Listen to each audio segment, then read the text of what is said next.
Hello, today we would like to demonstrate how you can add the comments to your Telegram channel. So first of all, let's go ahead and open up the channel in question. Now we'll go to the channel details, edit. In here we have the discussion section that we would like to head straight for.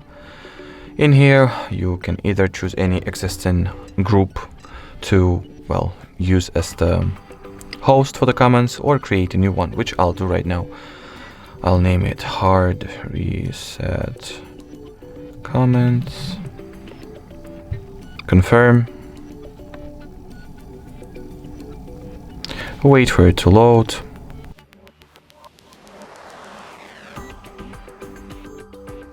Alrighty, as you can see, now discussion section has the Hard Reset Comments chat linked to it.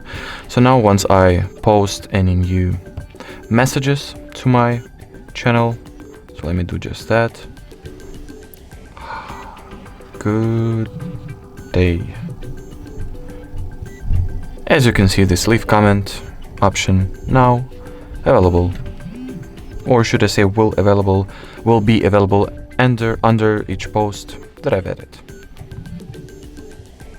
Alrighty, so that was it for this video. Thank you so much for watching, and bye bye.